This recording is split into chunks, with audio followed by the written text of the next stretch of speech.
You made it over. Red Rover, Red Rover. Come on, Ramblers. Come on over. Okay.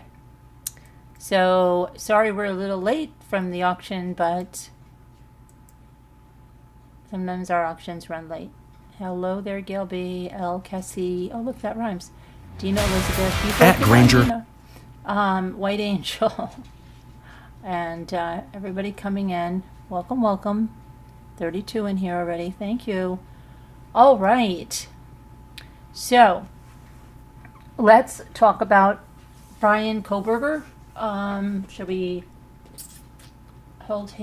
do him first? Bryan Kohberger. If you remember Bryan Kohberger, we streamed the hearing here.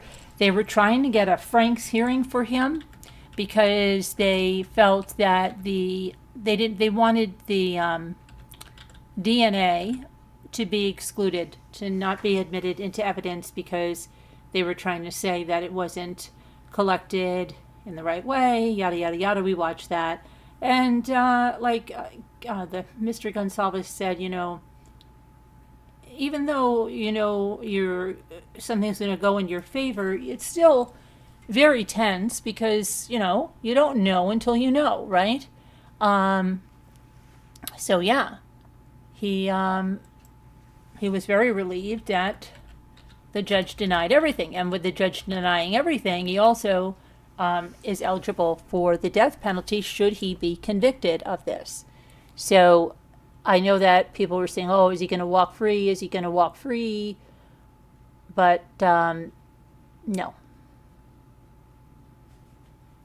He's not going to walk free, and the judge denied his motions. So that we're going to go over the ones that were denied, okay?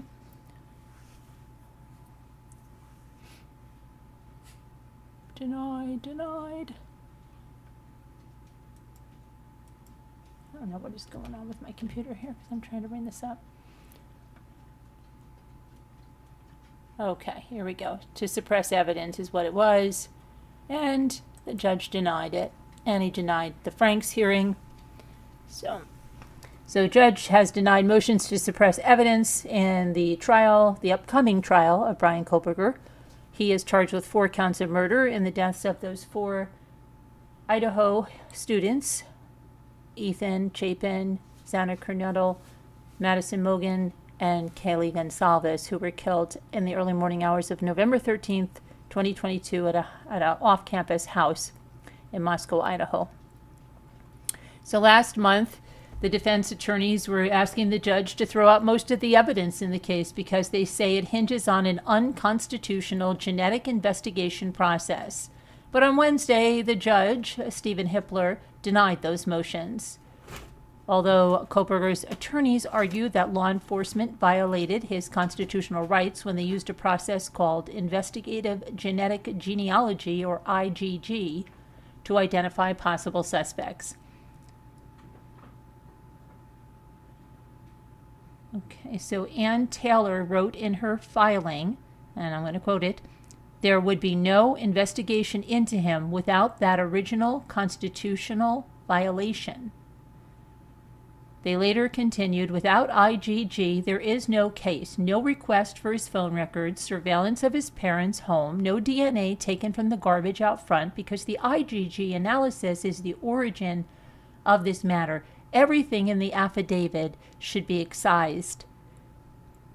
The IgG process often starts when DNA found at a scene of a crime doesn't yield any results through standard law enforcement databases, and when that happens, investigators may look at all the variations of single nucleotide polymorphisms that are in the DNA sample. In Kohberger's case, investigators said they found touch DNA or trace DNA on the sheath of a knife that was found in the home where the students were fatally stabbed. The FBI used the IgG process on that DNA, and they identified Kohberger as a possible suspect. Latah County Prosecutor Bill Thompson and the rest of the prosecution team say there is nothing unconstitutional about the use of IgG, nothing, that Kohberger's relatives voluntarily provided their own DNA to a genetic genealogy service. They also argue in court filings That case law is clear. Defendants have no reasonable right to privacy for DNA that is left at the scene of a crime. And that's what they were saying, that the judge was saying then.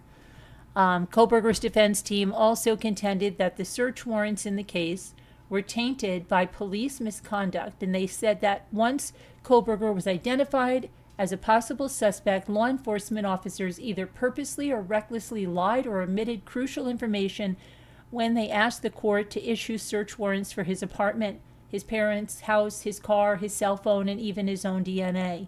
The defense requested what's called a Franks hearing to determine if law enforcement lied to get a search warrant, but the judge also denied that. Kohberger's trial is set to begin in August. Prosecutors have said they will seek the death penalty if he is convicted. And yes, he is eligible for the death penalty. So, yeah, deny, all around. And let's talk about Monica Sementilli Trial. So, are we getting to some salacious stuff? Not so much. We're still talking with investigators. We're hearing their testimony. Day 13. They were still doing the cross-examination about the data. They were talking about business records, iClouds, Instagram, swinging websites or hookup websites, profiles they have on there. They were going through that. And Monica's always like squinting her eyes and looking at this like she doesn't know what they're talking about. But then she's like looking, like to see what it is. That they have chats and they have video chats on these websites. So they talked about that and that, there were logins and things like that. Then, if you remember, they didn't get too much into that wet substance that was on that paper or something that one guy picked out of the personal belongings bag. I want to read some more about that. But the Los Angeles Sheriff's Office officer came in and they asked him, were you in the court working October 2nd and 3rd? And he was. And what this was about, it's called a kite. And it's a baggie, excuse me, I'm going to sneeze. Sorry. It's a baggie that's left on a railing. And they showed video of Baker going through and then Monica going through.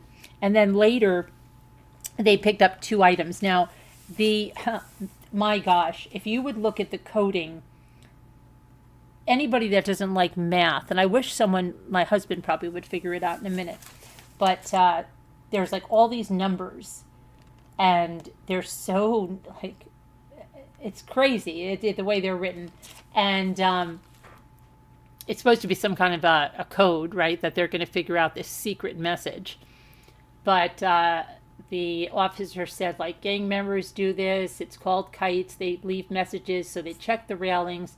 But they said, well, Monica didn't check the railings, right? She didn't do anything. And it was Baker that wasn't listening, because they said that Baker wasn't listening when he was going to be transported. But Monica was obeying everything, right? Yes. So they're like saying, they're going through this whole thing that she can't help what Baker, and then it's going to be Chris Austin did. They killed Fabio, right? It doesn't mean she had any knowledge of it. It doesn't mean she did it. She might have cheated with him. She might have been having an affair, but it doesn't mean she wanted her husband killed, right? So now they're trying to say, look, he may be doing this stuff in the jail, trying to pass her stuff, but she didn't pick it up. She didn't touch it. She obeyed all orders. So that's where they're going with all of that, right? She's, a model prisoner there. They talked about that kite, the baggie on the railing. Baker placed 2 items there. Coded communication, and then again, like I told you, they said Baker disobeyed, Monica obeyed, right? You heard Baker making statements. You didn't hear Monica making any, no. And then they talked to Chris Gable, who's a retired detective for the LAPD, and he was saying that they were telling Monica that the DNA came back and nothing relevant, and the insurance will be released. And they did that to see how she would respond, right? And he was present with Detective Parshall when he spoke to Monica. And he also wrote about 34 to 35 search warrants for things like their devices, their encrypted apps, their houses, their social media, their cars, their phones, etc. And they put a tracker on vehicles, yes. And so they took that Ford 150 to Las Vegas, and they were under surveillance, and they saw that there were messages and pictures either in Monica's iCloud or in Baker's Dropbox that coincide with the trip. And then they got video from the Vidara, the hotel they were at. They also showed like where she was again when they show you it coinciding with her on her phone as she's walking out of the Target when Fabio is being killed, and it's showing you she's got her, her phone on there. I mean, her camera's on there. And then they play this very, very, very, very long audio, which you can hardly hear. Well, we can hardly hear. They're reading through a transcript that they don't put up there for us to see. So it just goes on and on forever about Monica and stuff like that. And then they just abruptly ended court. I mean, it was so crazy. It looked like they were on a break, and then it just boom, gone, boom, gone, boom, gone. So yeah, very strange, very, very strange. Let me see what's going on over here. I don't mean to sound like crazy, like saying a bunch of stuff. Jeffrey Hoffman, how are you? You think Monica is not guilty. Tell me. I say he's not guilty. I say he's not guilty. What do you mean he? Who's he, Jeffrey? Jeffrey, how come I saw your name recently somewhere? They're ready to move on with this trial. What happened? What's Jeffrey saying?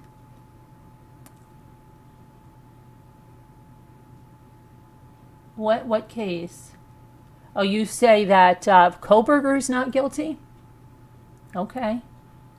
All right. You say Bryan is not guilty? How do you say that? What do you about? Why don't you tell me what you like? Why? How come?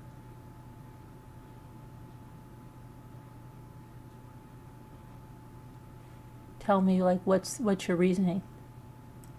Let me know something. Let me hear your thoughts on that.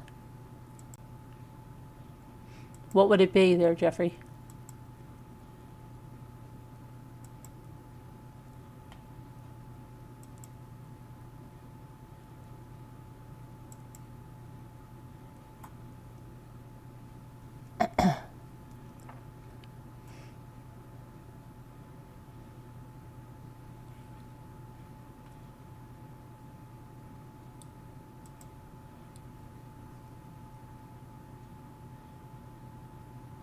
Hi, Miss Soko. What is awful?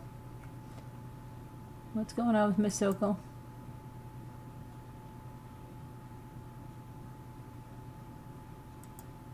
What in the world?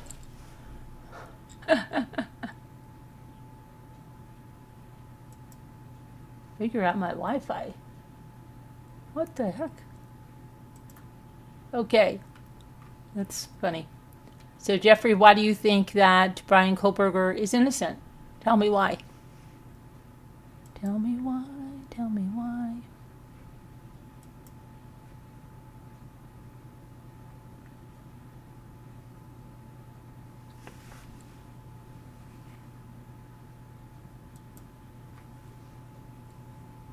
His phone pinged somewhere else, not there.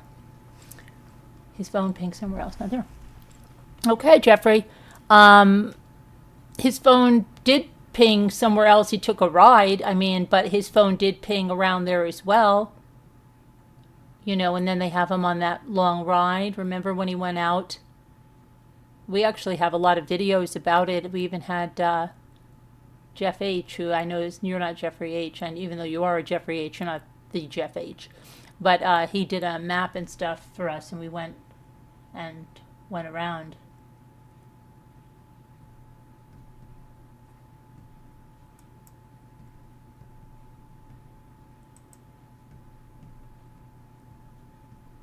Where did his phone ping, Jeffrey? When and where are you talking about?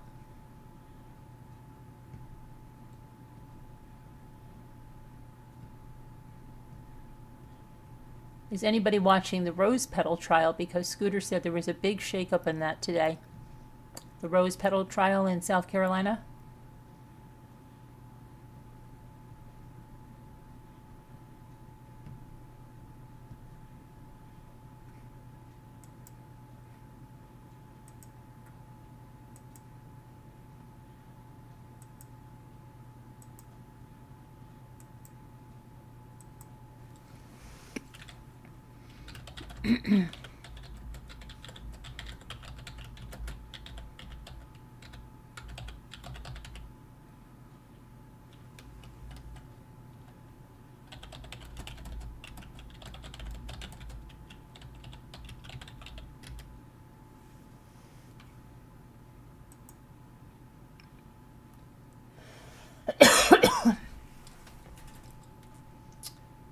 What is the rose petal trial about? Okay, we'll go to that. I'll tell you about it. It's kind of complicated, but I'll tell you. Okay, let's see here.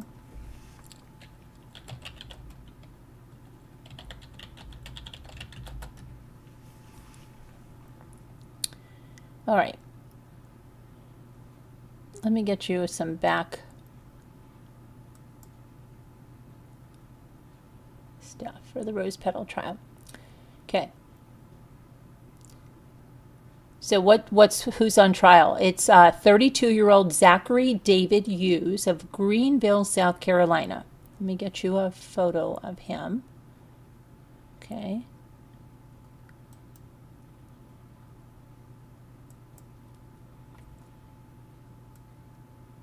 Okay, this is him.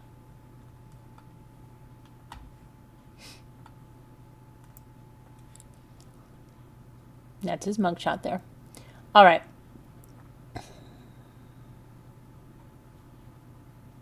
So he is a concert pianist, believe it or not, and he went to Juilliard.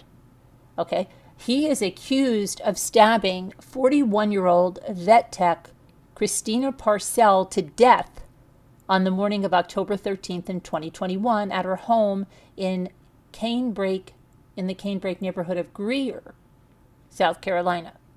They were going to go to trial last fall, but they got delayed due to a lengthy discovery battle. Last month, the trial was delayed again because of an insufficient number of jurors that showed up at the Greenville County Courthouse.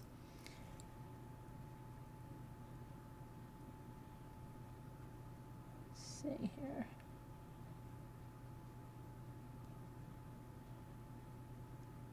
Okay, Parcell's body was discovered by Post. Now, Post, let me tell you who he is. Okay, you got to know the players here.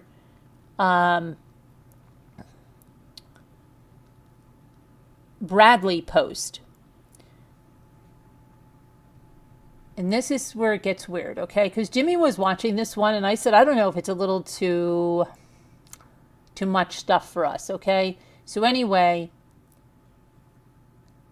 there's a reference about child pee material that was found at the murder scene, which belonged to the victim's fiance, Bradley Post. Bradley Post. And let me see if I can get Bradley's picture up here. Here is Bradley Post.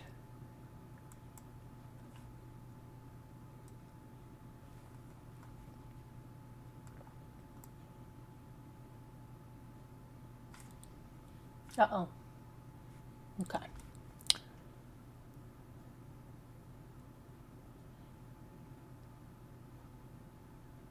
All right, let's go back to the background on this, right?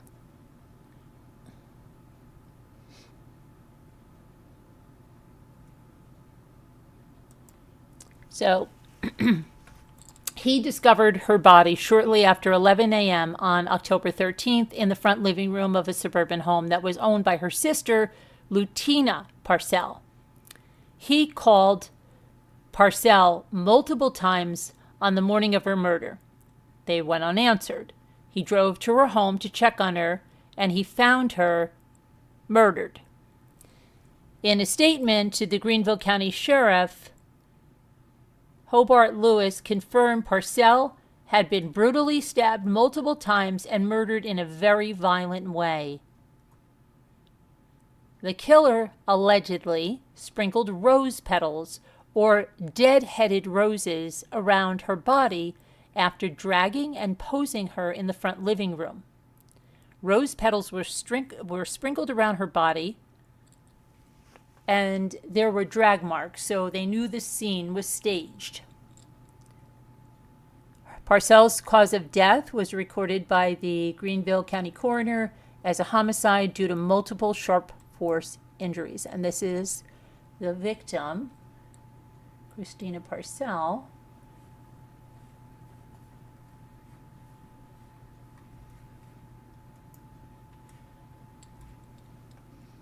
She was a vet tech.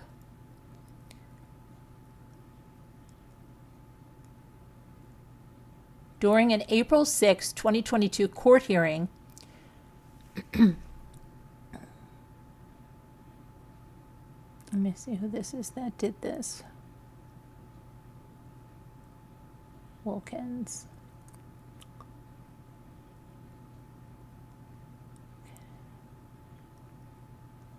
Let me just get who Wilkins is here, please.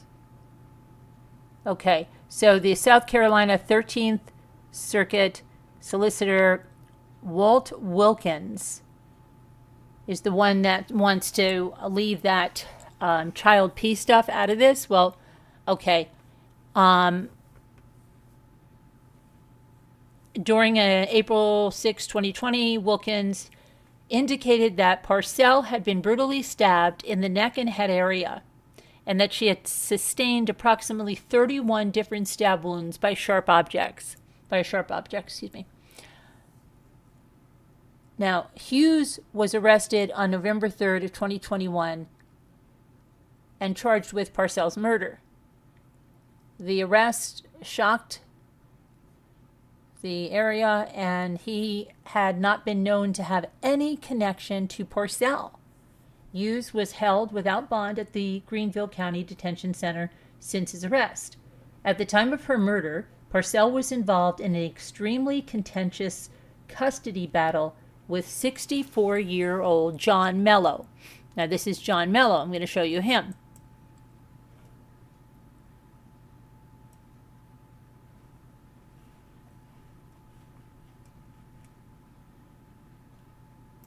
Okay, he's her ex-boyfriend.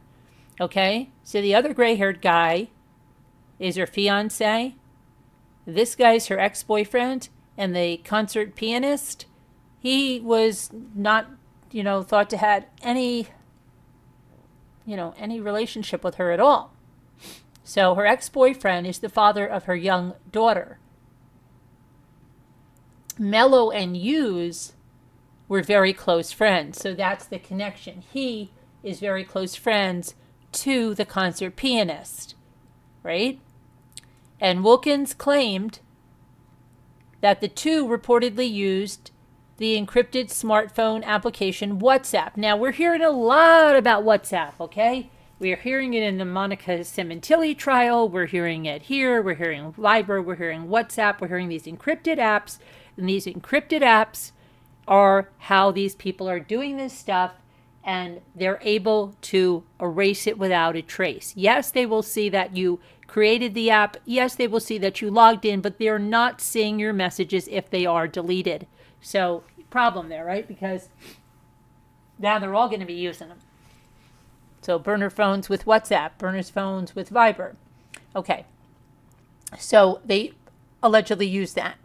Then in September of 2023, Hughes and Mello were charged with the first-degree harassment and conspiracy for allegedly disseminating nude photos of Parcell to an undisclosed group of recipients.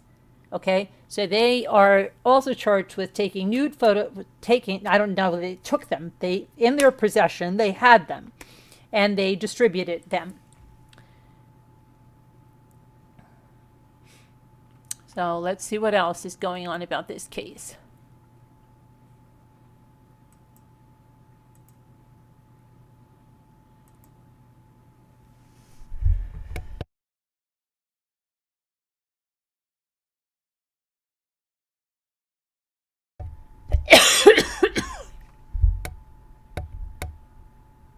I'm sorry, I didn't want to cough. I had a cough and I didn't want to cough into the mic. I tried to mute the mic, but I don't think it muted. So I'm sorry about that. Okay, let's take a look.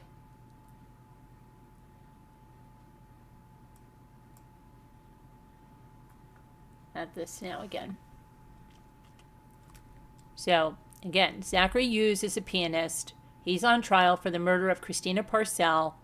Her murder occurred October 13th, 2021 in Greer, South Carolina. Case became known as the rose petal murder because there were either rose petals or dead-headed roses around her body, and the body was placed there. It was dragged there. There were drag marks. The scene was staged, right? Okay. The initial suspicion fell on her boyfriend, the Mello guy, right? Is his name Mello? Let me just see if his name. I want to make sure I have his name right.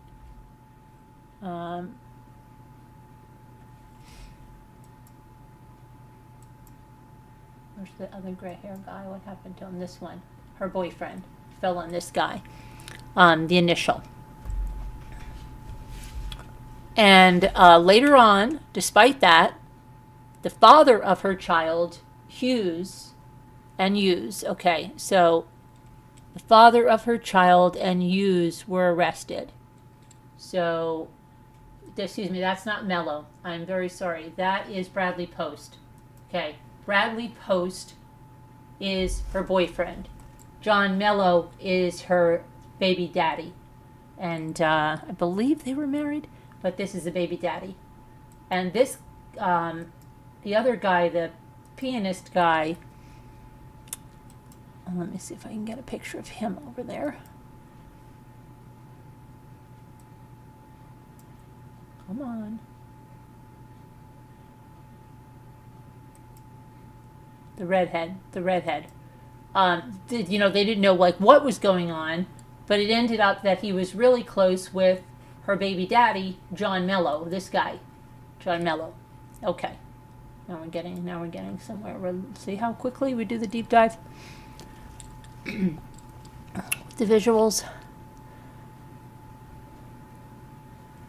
So Hughes was arrested and charged with murder and the use of a weapon in the commission of the murder, but he had no apparent connection to the victim.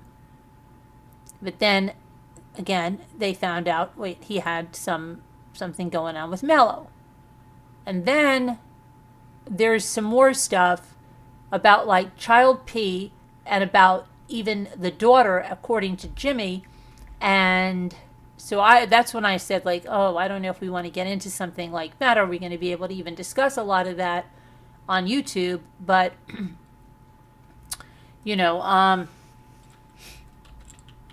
well, let's see. Let's get.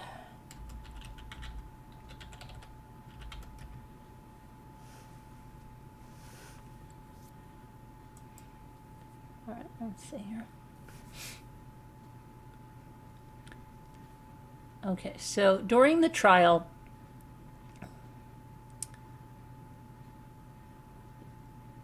prosecutors focused on mailings that were sent during the summer of 2021, just prior to Christina Parcell being murdered.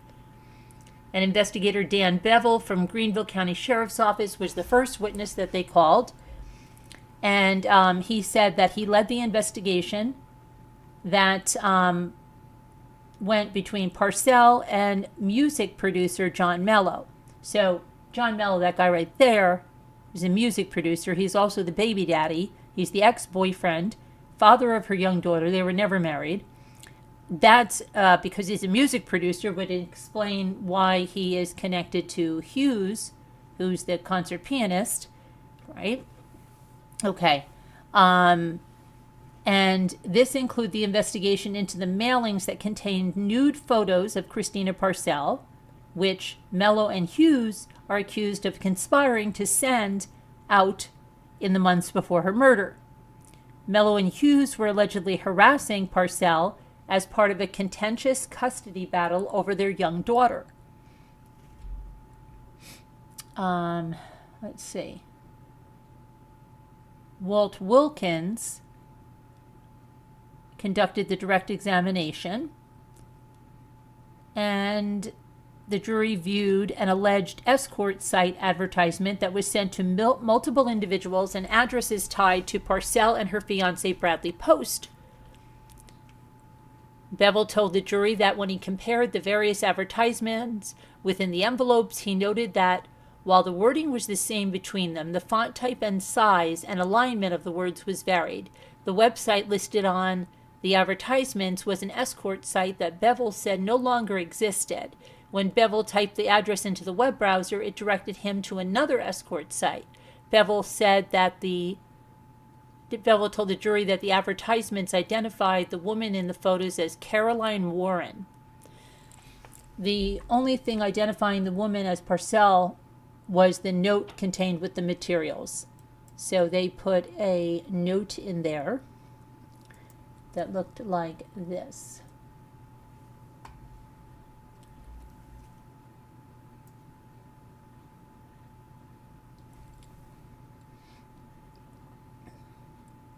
After Bevel left the stand, the U.S. Post Office inspector got on there to testify, Michael Nicholson.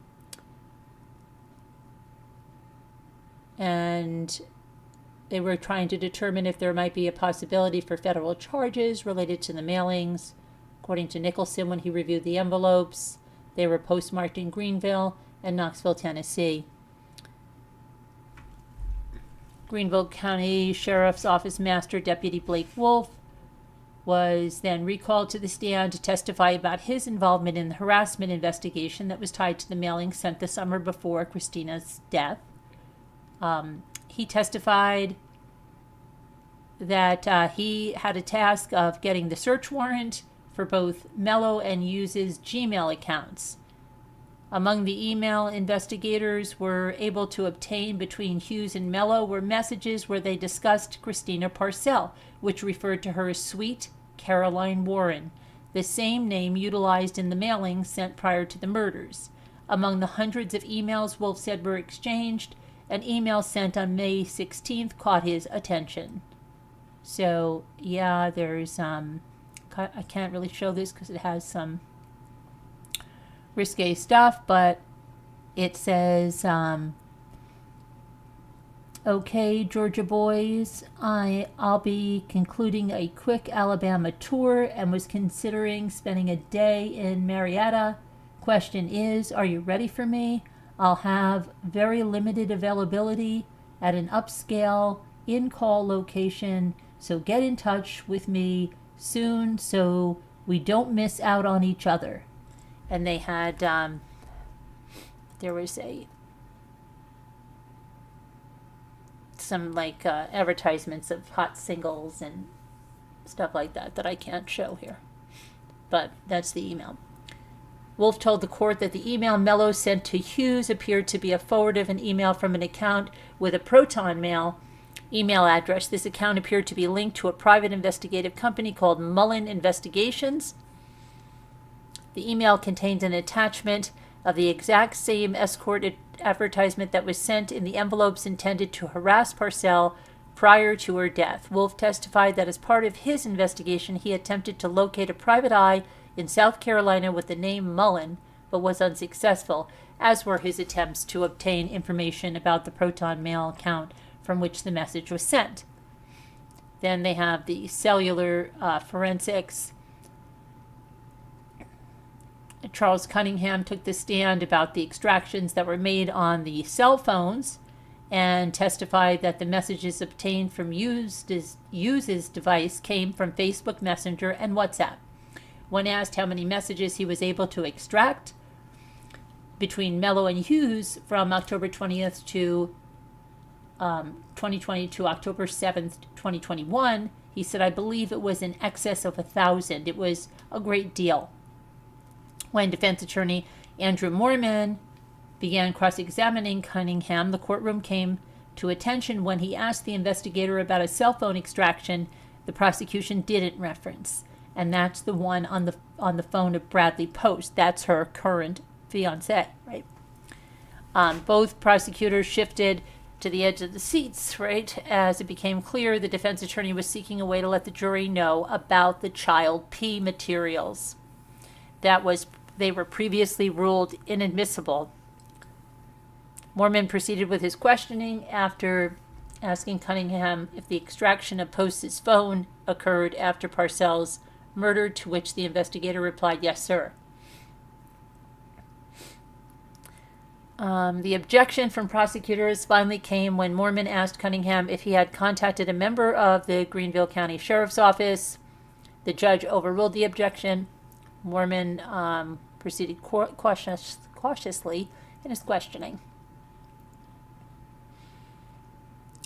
Special Agent Matthew Wild from the FBI testified about his analysis of the cell location data obtained from the phone of Zachary Hughes.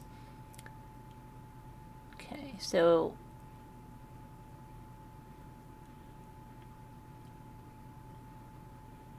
they got a timeline. There were hundreds and hundreds of messages in WhatsApp. The words weren't coherent, and they required investigators to analyze them. And the jury was shown the messages recovered, including messages sent shortly after Parcells' murder. Scrambled, let's see. As the messages had been scrambled, investigators had to unscramble the words to try to determine what they said. And they said, "How did that music research go?" And Hughes's response to Mello, sent a minute later, said, "Good, I'll tell you over the phone."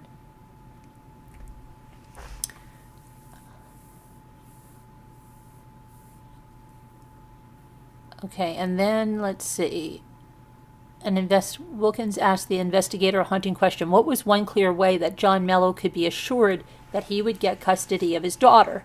By making sure Christina Parcell was dead, the investigator said.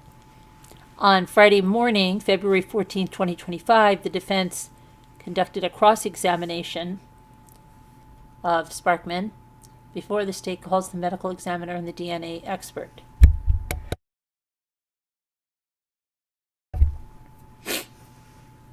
The body of Christina was discovered. Okay, we got that, so hold on.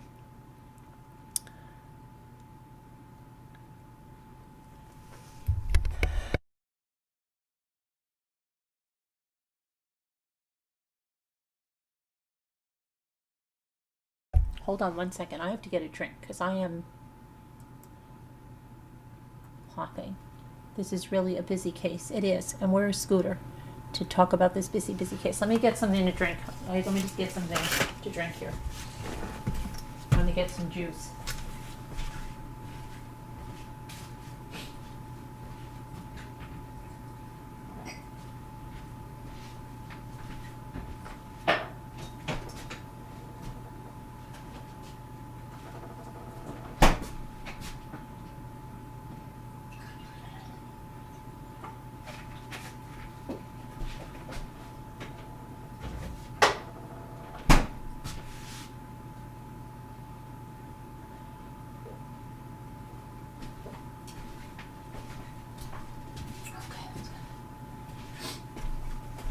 That's good. Okay. That's better. All right. So let's get back to this. Let's see. So something happened big on this case today. Scooter's like, oh my gosh, it's so big. Okay. And we're going to look at that plane crash too. Okay.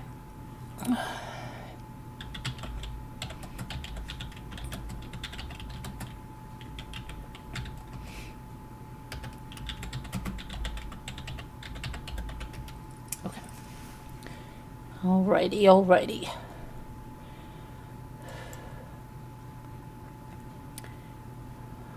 Alright, so here is this guy testifying today.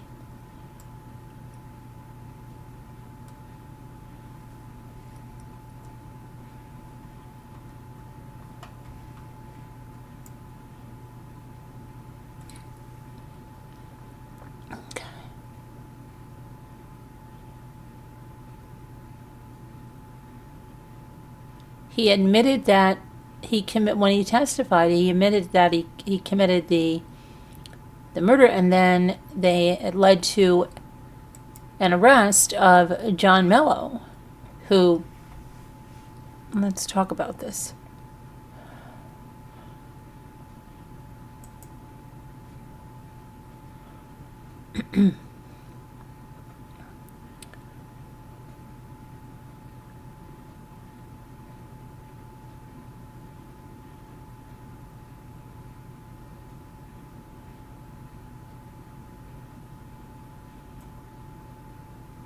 Yeah, I'm trying to get his testimony today.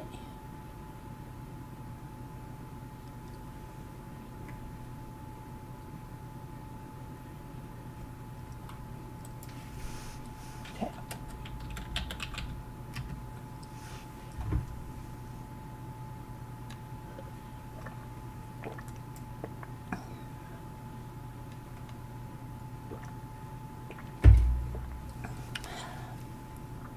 All right, so, Zachary uses shocking testimony,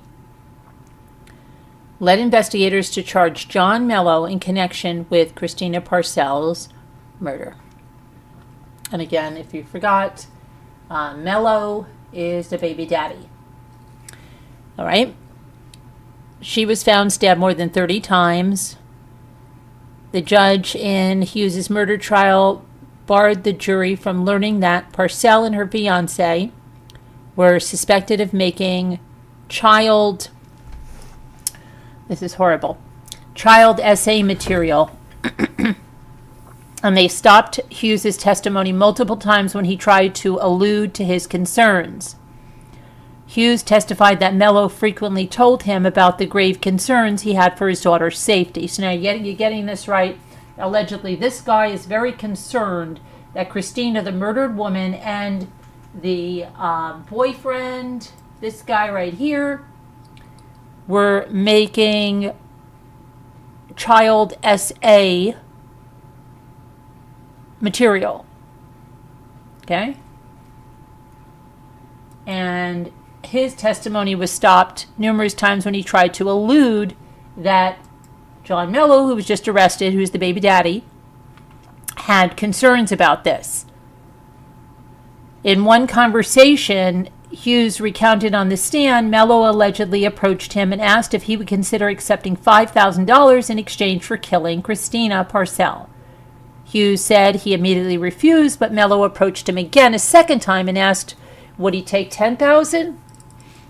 At that point, Hughes said he told Mello that he would never accept any sum for murder, but that he would only kill her if he believed that Mello's daughter was in grave danger.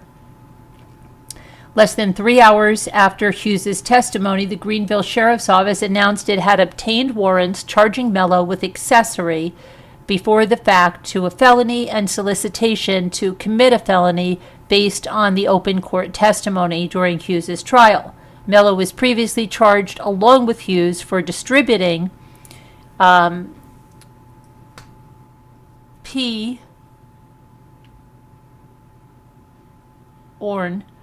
photos of Christina Parcell. Okay. So why would he commit such a crime? Why did he do it? He's saying he thought her daughter was in grave danger. If he thought that, why didn't you go to authorities? There's a lot of other ways than to kill someone, right? Lots of other ways. Lots of other ways. So that's about the Rose Petal murder trial. So I'm going to go back to you guys to see what you're saying about it. So are you guys listening to that murder trial there? Hello. Did Scooter come back in here? Hi, One Eye Blind Arts. How are you? Hi, Captain Lee. Hi, Dina. Did he make bail or not? Who are you talking about, White Angel? Who's White Angel talking about? Check the Jeffrey pic.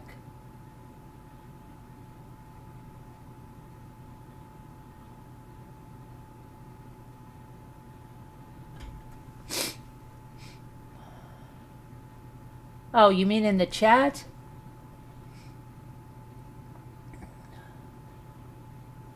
Okay, well, if you got rid of it, he's hidden, so we can't get in trouble for that. He's hidden. I can't, that's YouTube's issue. I can't, if we can just hide them, that's all we can do. Okay. You got it? Okay.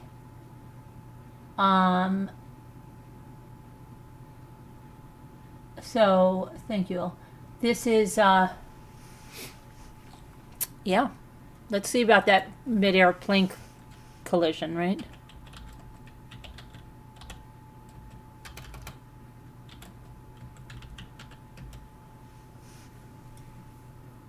All right.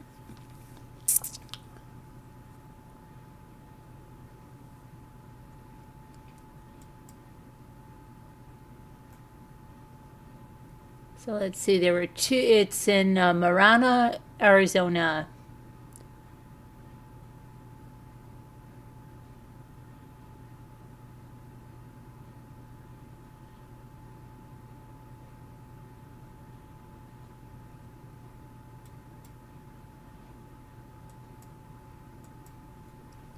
I'm just trying to get a different graphic up there, okay?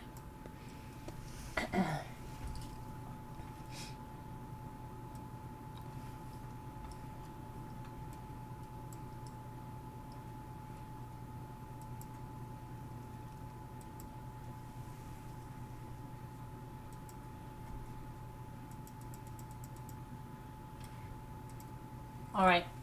So it says that a small plane crash at Marana Regional Airport. And let's see what we've got here. 2 dead. Come on. Let's see what we've got. 2 single-engine fixed-wing planes collided midair at the Marana Regional Airport on Wednesday morning around 8:30 a.m. That's according to the town of Marana. 4 people total were on the 2 planes. 2 people in a Lancair 3600 were killed in the crash, and the 2 in the Cessna 172 were uninjured. National Transportation Safety Board and the FAA are investigating. The plane destroyed in the crash was a Lancair 3600. It's a kit plane, but that does not mean it's unsophisticated. It's a very modern design made mostly of composite materials like carbon, fiber, and fiberglass. The Lancair 3600 has a reputation as a high-performance plane, best left to a highly experienced pilot. Investigating this sort of plane crash is a little similar to the way police investigate a fatal car wreck. They will look at the wreckage and probably pull some of it into a lab for close analysis. In this case, there's no black box on a small plane. They will seek out witnesses, and they will look for any camera that might have caught the crash. Listen to radio traffic, and they'll look at radar tracks. It's not a quick process. For example, a crop duster crashed into a Marana neighborhood in October. 5 months later, the NTSB has just issued a preliminary report with just a few details. A final report is still pending and probably several months away.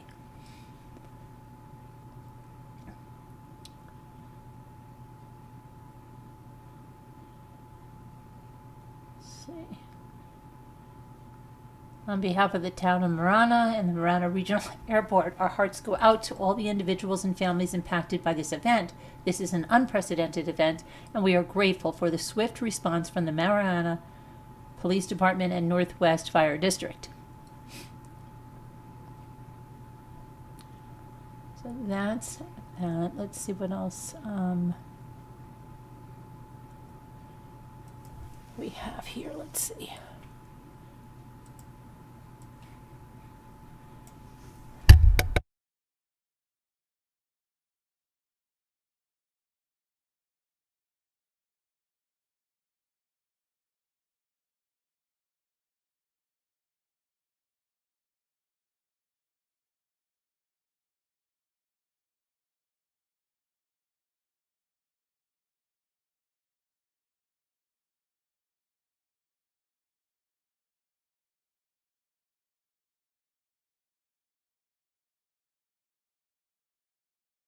Sorry about that. I had a coffee. Okay, let me do this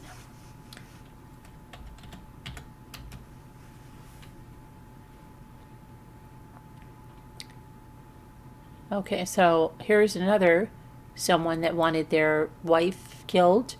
And there's, like, you always think, like, I remember when I covered the Patrick Swayze case, and I said, like, okay, it's different, it's bad enough when one person goes and commits a murder. But when you take, like, a mother and an ex-girlfriend, and you're all talking about this with multiple people, and nobody says, wait, we can't do this, it's crazy.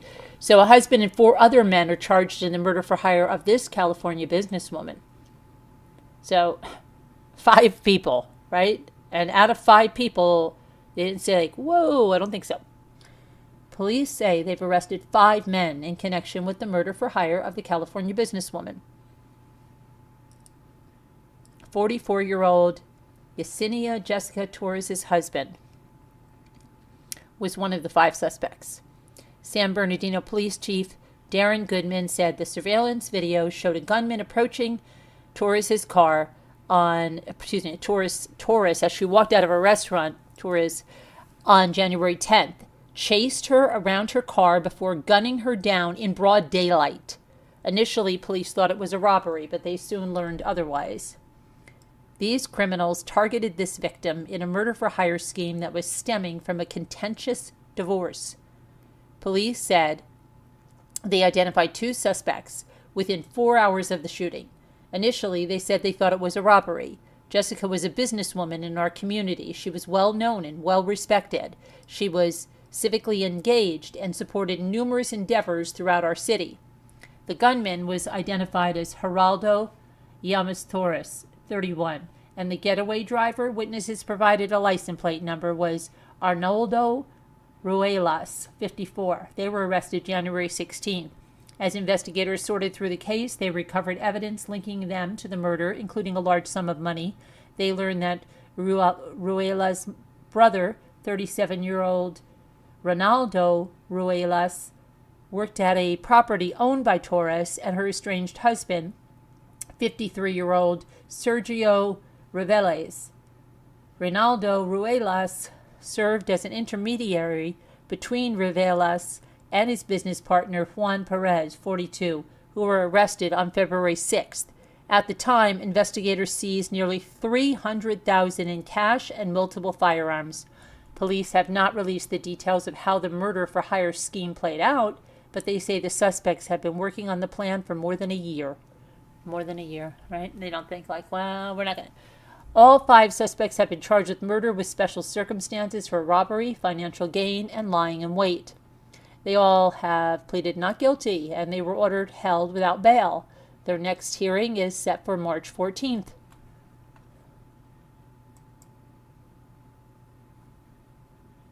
Crazy, right?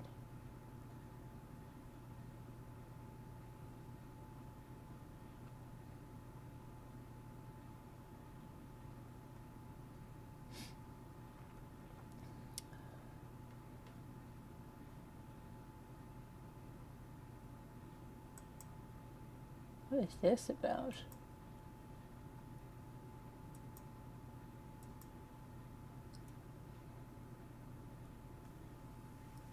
Who is this into the...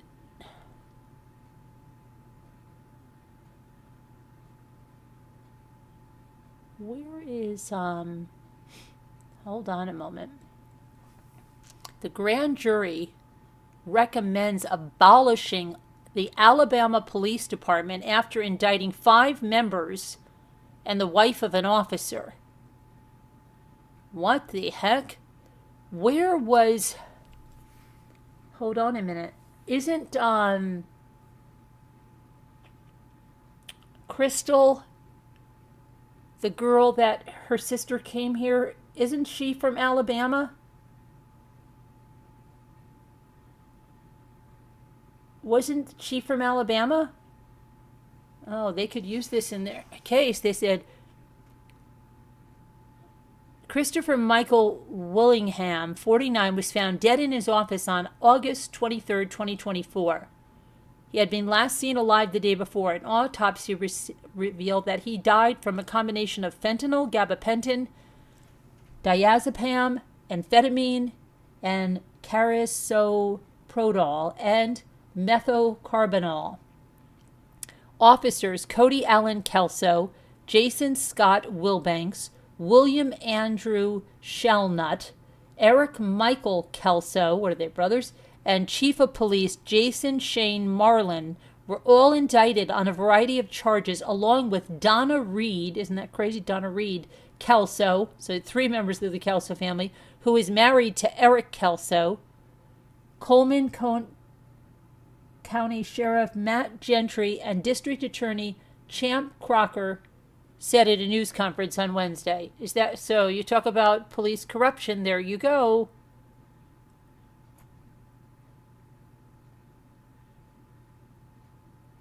That's crazy. Oh, I'm going to read it, but I think, isn't she in Alabama?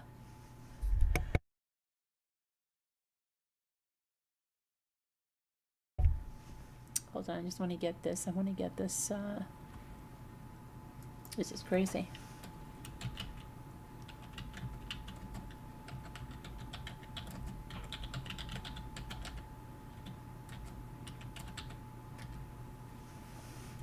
All right, let's get it. Let's get something up here.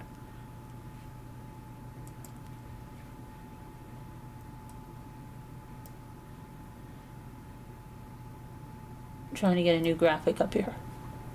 Just hang on, hang tight with me for a minute.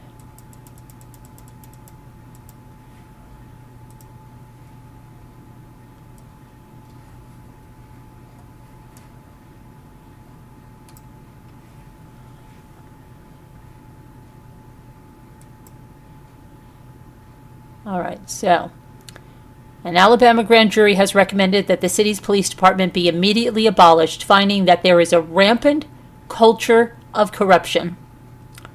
While announcing the indictment of 5 of the agency's officers, including its police chief.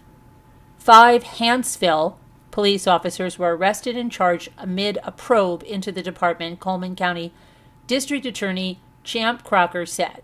The spouse of one of the officers was also charged. This is a sad day for law enforcement, but at the same time, it's a good day for the rule of law, Crocker said at a press conference that was held on Wednesday. Let's see this.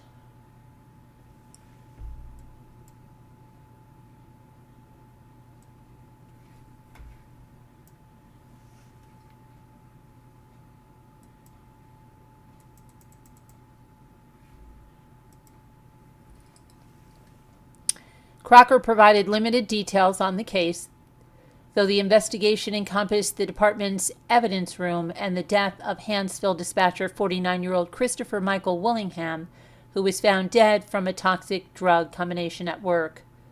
The Coleman County grand jury found that the Hanceville Police Department has failed to account for, preserve, and maintain evidence, and in doing so has failed crime victims and the public at large, making the evidence unusable.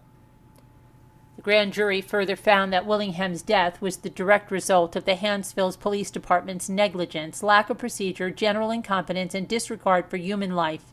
None of the defendants were charged in Willingham's death, Crocker said, though the unfettered access that a lot of people had to the evidence room is the basis of the grand jury's finding regarding the dispatcher's we'll have death. That coming up a little bit later Crocker in the show. said, But this morning, we're going to begin with President Trump slamming the president of Ukraine as a... What is going on here? Why do I have something playing here? That shouldn't be playing. Stop it. Jerky things. I don't know why. Where's that coming from? Get out of here. Get out of here. Okay. So that's corruption. So it wasn't that they are charged with the death, but that they were able to get into the evidence room where he, was taking the drugs? Yeah? It's crazy. So that's... And then any of the cases that are there that they have that for... Hanceville is a tiny city in Coleman County between Birmingham, and Huntsville in North Alabama. The indicted officers and spouses were all released on bonds ranging from $15,000 to $60,000. After the news conference, Huntsville Mayor Jim Sawyer released a statement that did not address any of the grand jury's comments other than to say the city council will carefully consider all recommendations and act swiftly and decisively to address the problems within the police department. Wow. Okay. Crazy.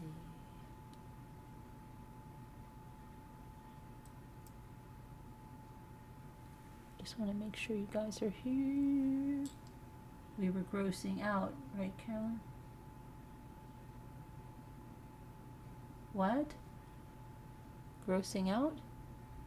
What's wrong with my chat? Hold on. Oh no, there it's okay, right?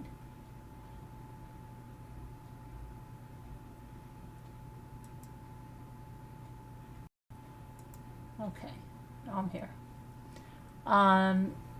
Culture of corruption. Well, yeah, and I wonder if was she in Alabama? I wonder. Okay, let's see what else we're doing now.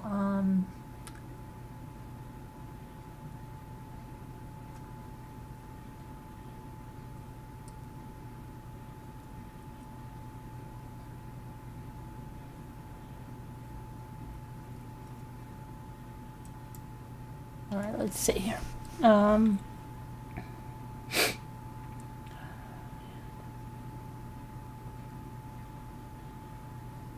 Okay, let's see.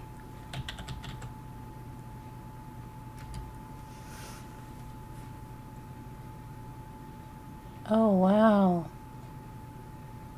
That's sad.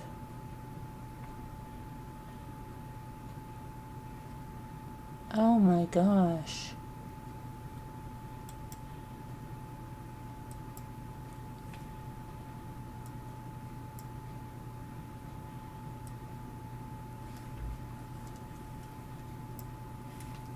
Miss Florida Teen USA contestant died in a crash just 3 minutes from her home.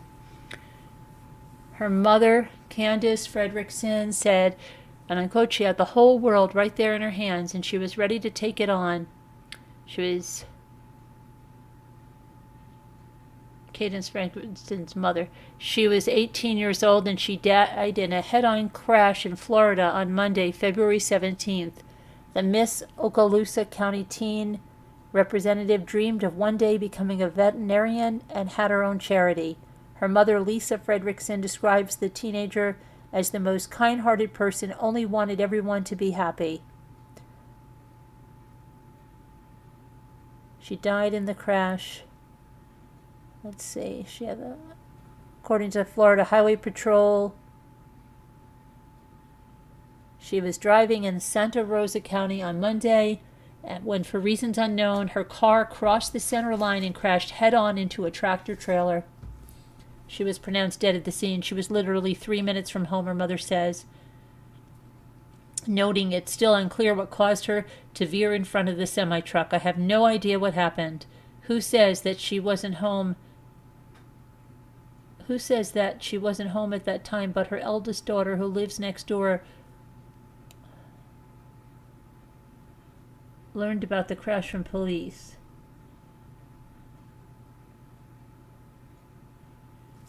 Cadence, who experienced abuse in her early childhood, was formally adopted by Lisa in 2017, and the decision to enter the pageant world came after years of therapy.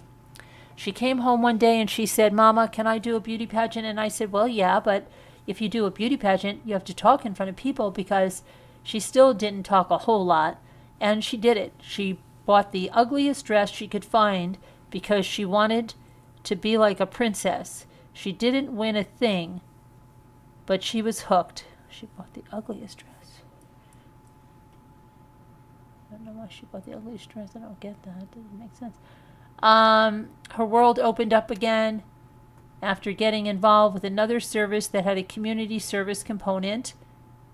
She began volunteering with the Ronald McDonald House and completing thousands of hours and hosting an annual lemonade stand. And since 2017, she raised over $25,000 for charity. Eventually, she founded her own organization, Cadence Promise, which donates teddy bears and blankets to children in foster care, homeless shelters, abuse shelters, and hospitals. She competed for the Miss Florida Teen USA crown and also held the Miss Okaloosa County Teen title. She was remembered by her Miss Florida and Teen Florida USA family, and they said, "Our pageant community has lost a beautiful soul." Hold on a minute.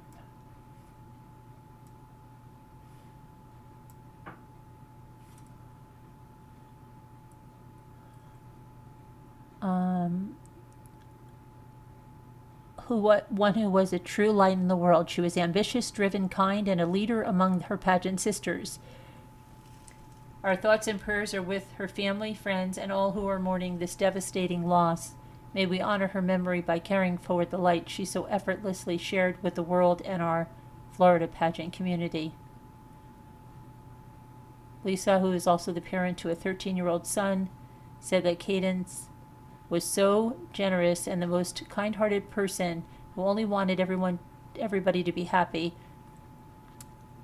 Now the family is hoping to continue the teenager's legacy through Cadence Promise, asking people to bring teddy bears for the Saturday, February 22nd funeral and to donate on the charity website or a GoFundMe that has been launched in the wake of death. We want the whole world to know who Cadence is, Lisa adds. We want to continue touching as many lives as we can, even though she's not here.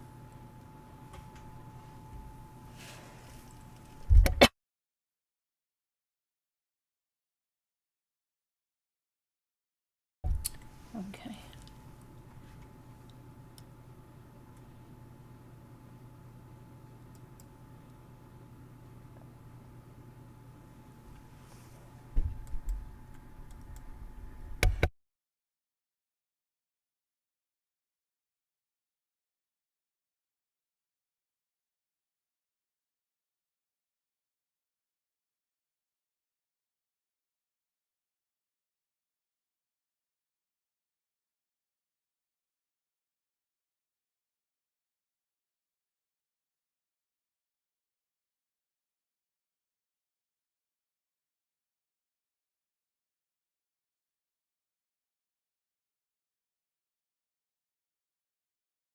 All right, a woman tracks down her ex at a stoplight, and then she allegedly shoots the female passenger in the head days after they broke up. LaTorre Collins is awaiting trial for attempted murder. She has been arrested after allegedly shooting a female passenger who was riding in a car with her ex-boyfriend. The couple had recently split. LaTorre Collins, 38 years old, was placed in custody with the Jacksonville Sheriff's Office on February 16th, where she remains as of February 19th. According to the inmate record, she's been charged with attempted murder in the second degree. Citing an arrest affidavit from the Jacksonville Sheriff's Office, it reported that they had broken up, her and her boyfriend, just days prior. Collins' ex-boyfriend told authorities that he was in an intimate relationship with the shooting victim. Family members identified 42-year-old Latasha Taylor as the victim. On the day of the incident, Collins allegedly called and texted her ex's phone repeatedly for him to come and pick up things from her home. However, he instructed her to throw them away. The ex-boyfriend had allegedly been driving Taylor's car on Saturday, February 15th, when Collins began calling him again, and instead of answering, he reportedly stopped at a liquor store with Taylor and some of her family members before they made their way to another location. As the group was driving in separate cars, Collins reportedly caught up to her ex at a red light. She pulled her vehicle in front of Taylor's. The ex allegedly backed up and drove around Collins' car. However, she was able to catch up to them once again at another stoplight. Collins allegedly exited her vehicle, started knocking on Taylor's car window, prompting Taylor to ask Collins who she was. A verbal confrontation followed. Collins' ex told police he heard a loud noise before Taylor fell to the ground. A .38 caliber shell was recovered from the scene. Jacksonville sheriffs did not immediately respond for a comment. The victim's husband, Tony Taylor, the victim's husband, also spoke saying the couple were preparing to spend their 15th anniversary together before Latasha was shot in the head. She met me when I was going through a tough time in my life. She showed me how much she cares about people. I was at rock bottom. She saved my life. The shooter was arguing with a male that was in the car. My wife got out to try to defuse the situation and just leave, and that's when the girl shot her. Was this a joke? He said he was in an intimate relationship with her. Latasha's family said she's making progress. She wasn't supposed to make it past Saturday, but she's holding her own for us. What is going on?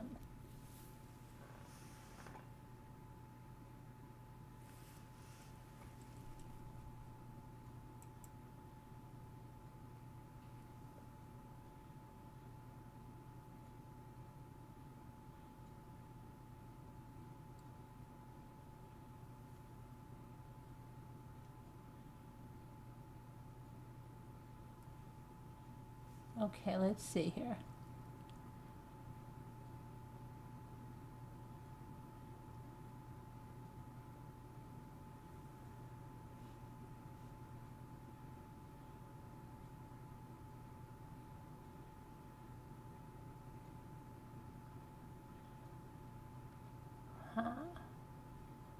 Well, let's see what this is about. Illinois woman survives after daughter allegedly stabs her with a knife in the head.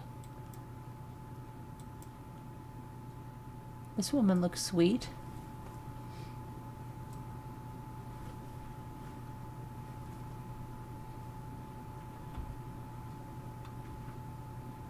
She looks like a sweetheart. Sashari Almanza, 20, was charged with aggravated domestic battery and aggravated battery with a deadly weapon after she allegedly stabbed her mother. The Illinois woman was charged for allegedly stabbing her mother in the head on Thursday, February 13th in Vernon Hills, Illinois.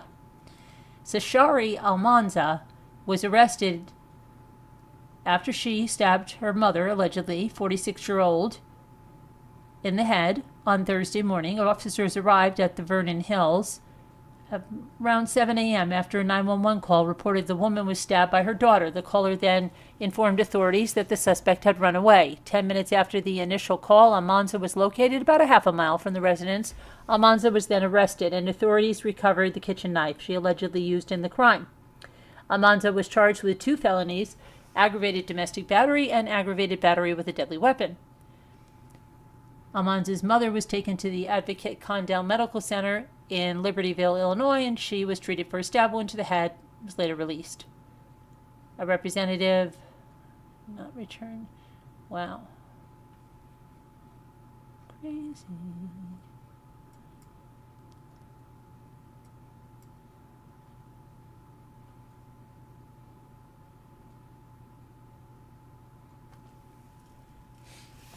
I don't know.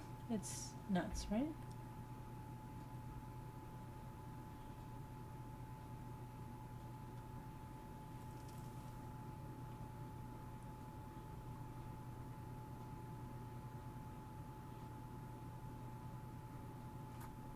Okay, let's see.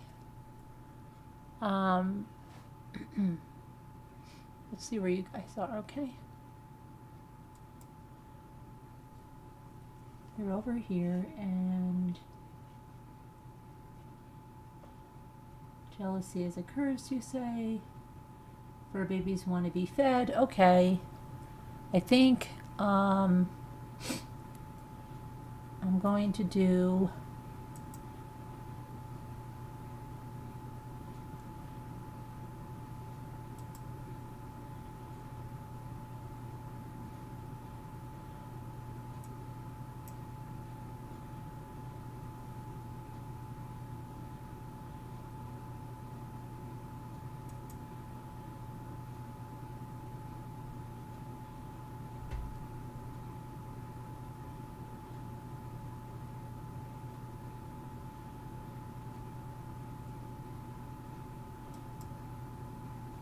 okay, let's see. Where is the word cookie? Here it is.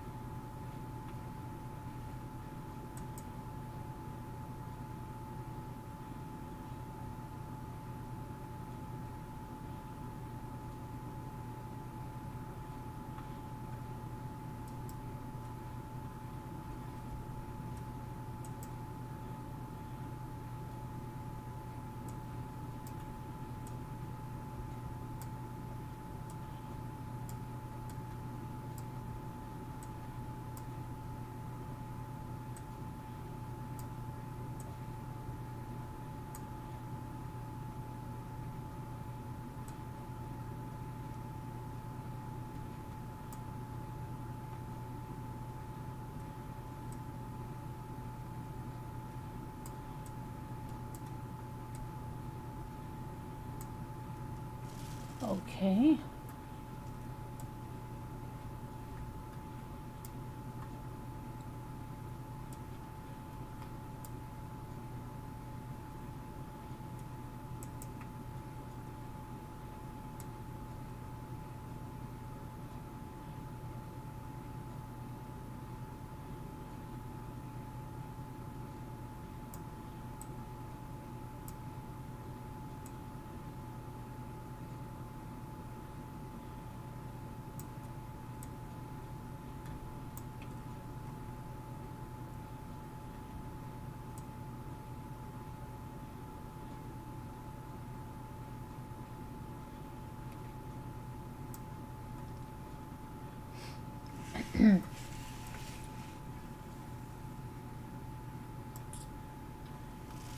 Okay.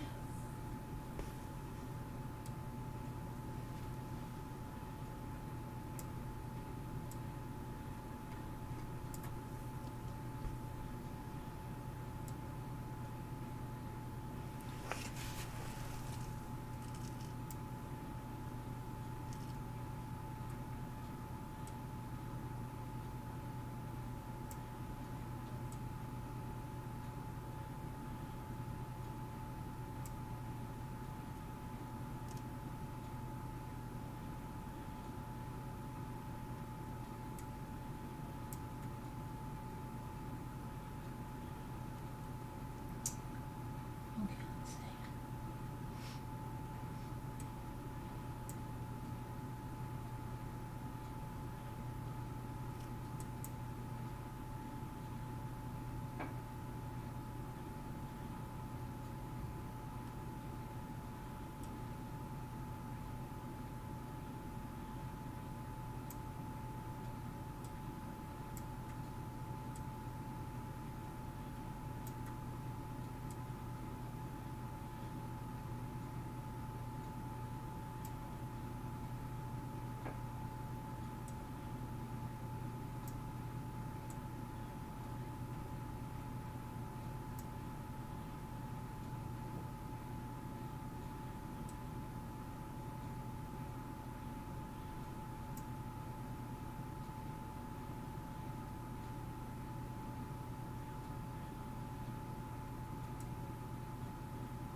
Let's see if you guys got this one. I just need the last word. Anybody have it? I'm going to look for the first time. Ecos, let's see. Dino, let's see. Nope. Oh, Echo. Let's see, that helped me find it. Yay, we did it, we did it. We did it. Hold on a minute, I'm really cold. I'm going to just take my temperature and see if I have a fever. I'm getting scared. I hope I don't have pneumonia. Hang on a minute.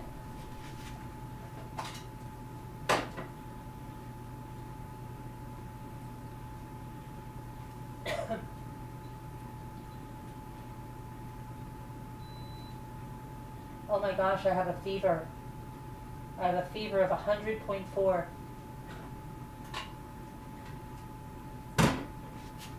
Oh no. Oh no. Oh no, no, no, no, no.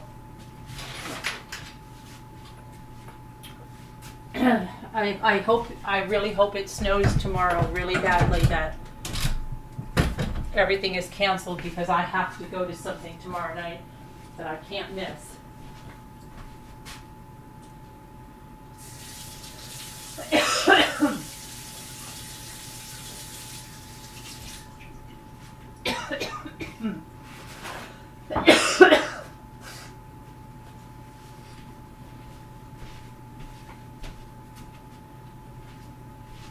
Eat another orange.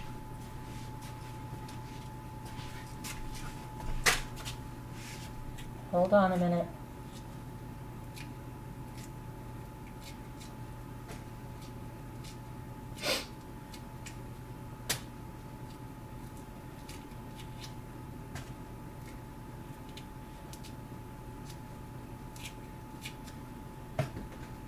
Look at that, I worked sick. And I couldn't even get one goal. I'm going to be like that dog on Facebook. She worked sick and she couldn't even get one goal.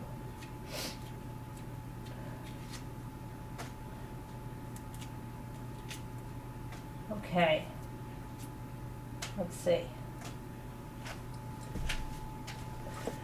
I'm going to put an orange. 100. I know, isn't that nice? That's not nice.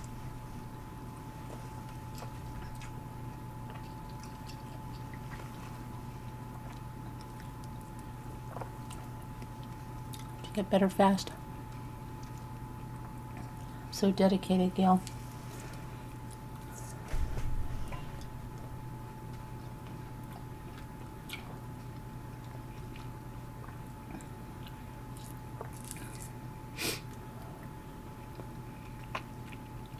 I don't get sick much.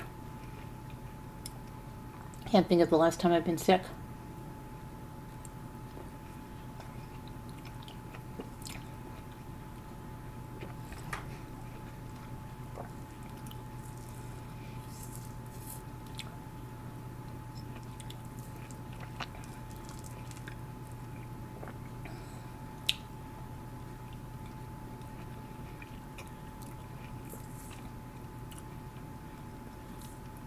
Okay.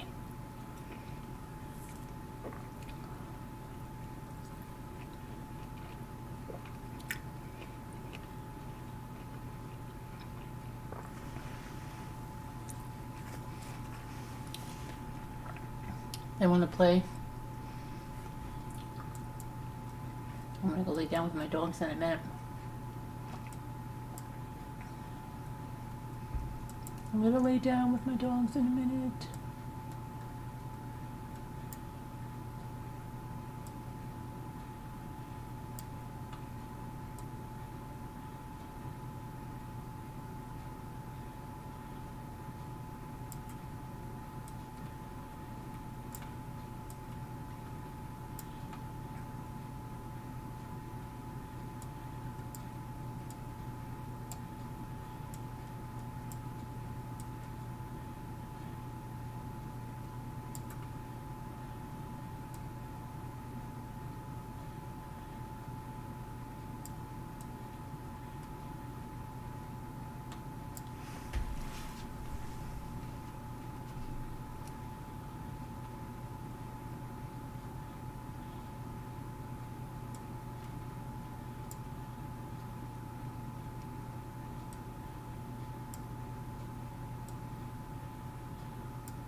Oh, now that I have a fever, I feel really cold.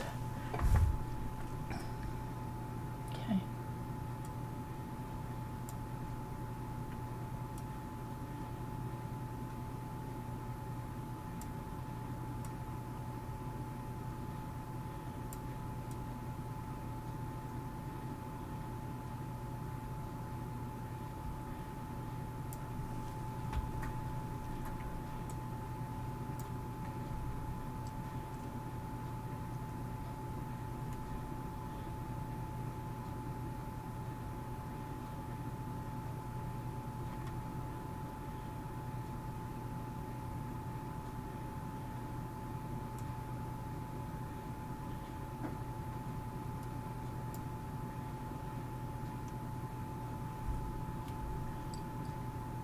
I'll go, okay.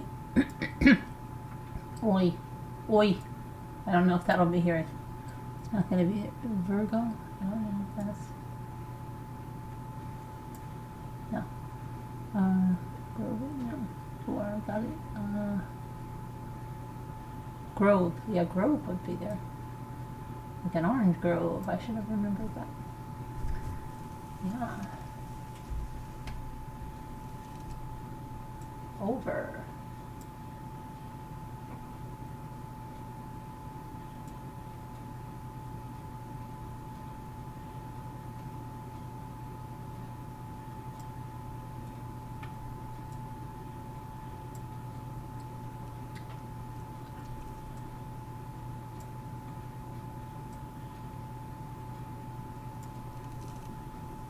Very. Yeah. Okay. I think I'm gonna rage. Yeah, rage. Let's rage.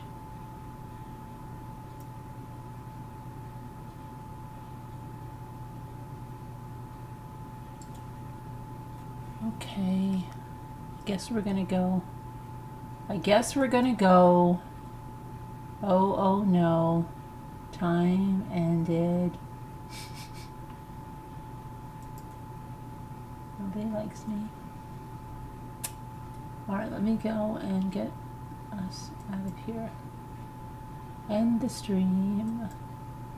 End the stream. End the stream. You can always give the super thanks the next day.